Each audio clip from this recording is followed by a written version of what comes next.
वह दूर तक आंखें गड़ाए निर्विकार आते जाते लोगों को देखते रहे। कोई ट्रेन आती तो यात्रियों का हुजूम चढ़ता उतरता, ट्रेन चली जाती तो लोग छट जाते। कोई अपनी ट्रेन की प्रतीक्षा में खड़ा था तो कोई बैठा हाथ में अखबार या पत्रिका पकड़े हवा कर रहा था। गर्मी का पारा हाई था, लोग पसीने से लथपथ बेचैन से थे।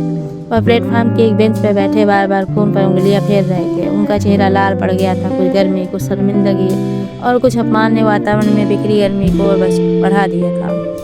अब आप मुझे बताएंगे कि बिजनेस कैसे करना है? इन दकियानूसी विचारों के साथ व्यापार नहीं किया जाते।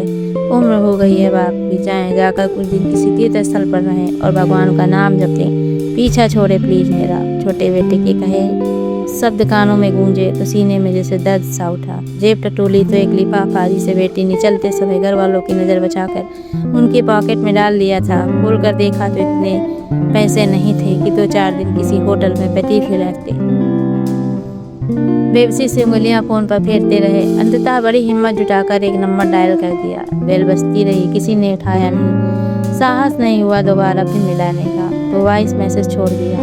अनिरुद्ध बोल रहा हूँ, मुंबई स्टेशन पर बैठा हूँ, घर का एड्रेस सेंड करो, आकर ले जाओ। कहते कहते शब्द कंठ में अटक से गए को एड्रेस बहाना कर दिया। देवाशीष बड़ा बेटा, पूरे 15 वर्ष बीत गए उसे देखे हुए। वर्षों पहले गुस्से में आकर घर से निकाल दिया था। 15 वर्ष पहले माँ के अंतिम समय मिलने अस्पताल आया था।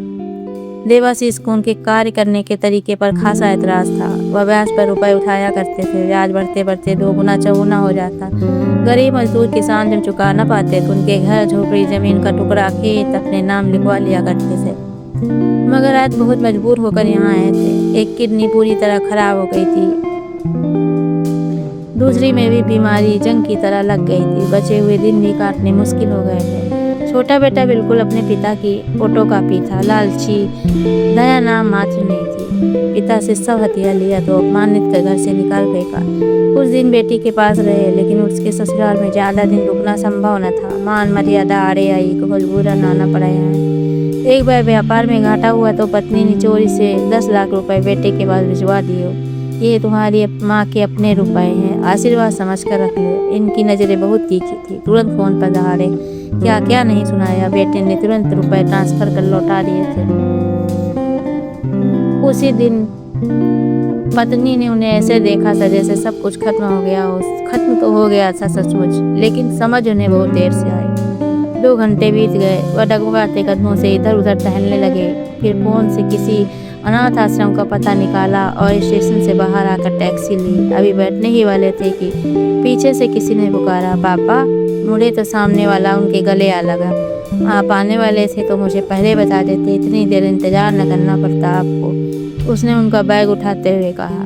कंठ अवरुद्ध हो गया, वह कुछ बोल न पाए, बस साथ साथ चलते रहे। उन्हें गाड़ी में बैठाकर उसने ड्राइवर से जूस लाने को कहा। फिर हिदायत देते हुए बोला, ध्यान रहे पापा का जूस ज़्यादा ठंडा न हो, उन्हें ज़्यादा ठंडा पसंद नहीं। उसे अब भी सब याद था। वह भरी आंखों से बेटे को देखते रहे, फिर उसे गले से लगाकर फुट फुट कर रो पड़े। दोनों निःशब्द थे, लेकिन हालात अपनी कहानी स्वयं कह रहे थे।